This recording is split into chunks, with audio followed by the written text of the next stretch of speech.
I would describe the inquiry model as just a way for teachers to engage their students' curiosity through focusing on an essential question. And after that essential question, we break things into tasks. My particular students, I found that it engages them even more in their learning, where they don't even know it, but they're pulling in different aspects of our curriculum. I saw a huge shift in my students' accountability for their own work. They produce much higher quality work with this model than a traditional model. The biggest benefit, I think, to using inquiry in social studies classes from kindergarten through 12th grade is that it allows students to form their own opinions and to answer questions that are posed to them that reflect wider issues than just in a classroom. I think that one of the biggest struggles that teachers face is making their content relevant to students. Students continuously ask, why do I need to know this? When will I ever use this? And by using an inquiry model with questions that don't have just one answer, students are able to form opinions and answer those questions on their own. For example, kindergartners learning about rules and procedures answer the question, why are there different rules for different places? So that teaches them about rules and procedures in a school, but it also helps them think about rules and procedures in a larger community setting. I always get nervous when they tell us there's something new because you always think new is different and new and change is harder.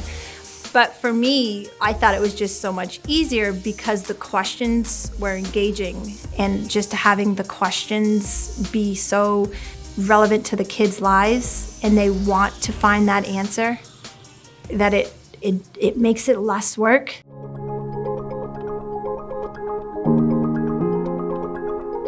The inquiry design model always sort of starts with a question. When you look at sort of a whole unit, you'll have an overarching question, and then you'll have a lot of smaller questions that guide the instruction. So for that lesson in particular, we started with the question, where do our goods come from? And we were sort of building off of lessons we had already done where we had talked about goods that we use every day, and the kids had just sort of started thinking about where those things might come from. Do they come from Vermont or are they imported? So the question I have for you today is, where do the things we use every day come from? What do you think, Olivia? A lot of things come from China because you have less work to do and it costs less money for stuff. And you can, like, in China there's a lot of stuff that you can make. Okay, some things come from places like China because it's less expensive to make things there and then ship them back here. India And so building off of that question, we went through the list of goods that the students said that they use daily and talked about, well, is that something that comes from here in Vermont? Or is that something that comes from someplace else? And if it does come from someplace else, why might we be importing those goods into Vermont? It's like almost too cold to make things. So if you lived in a hot place like Florida, then it'll be like easier to make things. Yeah, so that's a really great point. The engagement is so high because they are thinking about their own lives. They're thinking about what are the things I use every day, and then they're starting to get really curious. They can get really, really into asking lots of questions and thinking about lots of things and sharing a lot of information to really come up with some of those answers themselves so that they have a deeper understanding of the content.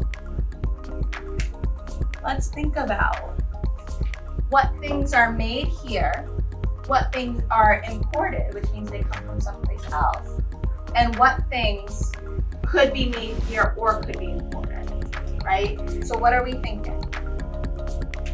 Carson, start us off.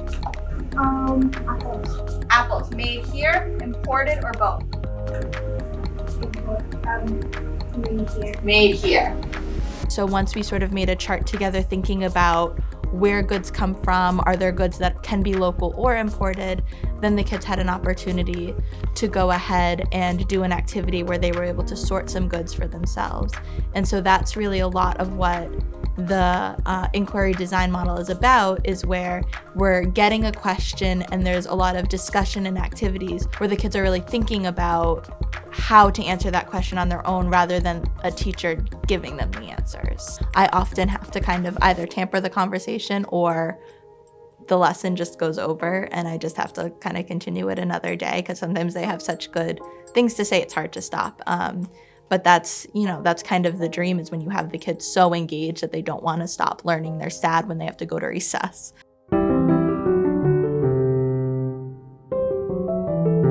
So our district website does have inquiry units available. You can find it on the MVSD curriculum website. If you go into the MVSD website and click on curriculum, it is the first one there for social studies, and just scroll down to your grade level and all the resources are in there for you. The questions are there, the resources that they would need to teach that particular question are there, and then an assessment for each question is also present. So they can use it exactly as it's written, or they can tailor it to what they need.